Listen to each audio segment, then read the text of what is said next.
What if that customer that you have been chasing, that big customer that you've been chasing for so long, actually breaks your business?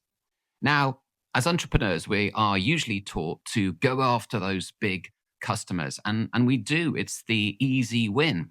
We imagine ourselves with the big customer, the money that's rolling in, the prestige that comes with that. That elusive pot at the end of the rainbow is finally ours.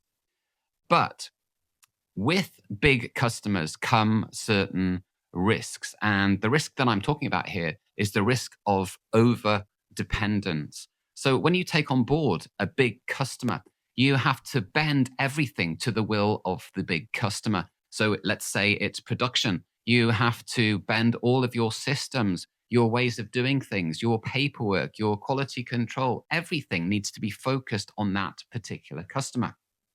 But what happens if you have a problem with that customer? So you have a delay, you have a cancellation, even a change of ownership at the top. Then you could be in a situation where you are stuck with unpaid invoices, stock which you can't get sold. And quite frankly, the implications could, in fact, finish your business. Now, I have experienced all of this in some shape or form throughout my career. And I remember the very best piece of advice I ever got when I was a young entrepreneur was from a customer of mine. And he said to me, build your business like a net, not like a spear. And by that, he meant just go after the small customers. Don't necessarily target the big customers. If things don't work out, you can recover. You're not relying on just one big customer because why? You've got many, many small customers. And therefore, one customer that you have a problem with isn't going to break you. When you work with just one customer, you're totally focused on that particular customer and serving that big customer's needs. You're no longer so much focused on building new business, watching for market trends, seeing how you can innovate, because in fact, all your business is now just focused on maybe one or possibly even two big customers. And whilst that sounds great, the dangers are that you begin to lose touch with the market. And if you're losing touch with the market, you are in effect falling behind. And when you have many small customers, yes, you can argue that it's an awful lot more work. And it certainly is. Relationship building is a busy business, it's a time consuming business.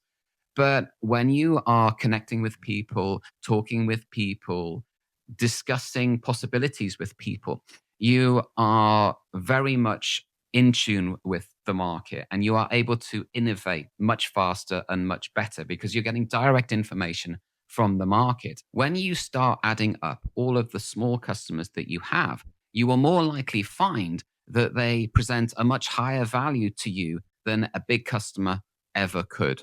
So if you're chasing that big customer, maybe just stop for a minute and say to yourself, if I had that customer, if I lost that customer, how could I recover? Could I recover? It's absolutely not about how big your customer is. It's about how strong you are as a business without them. My advice would be to build strength in numbers, to diversify, spread the risk, and above all, stay in control of your business.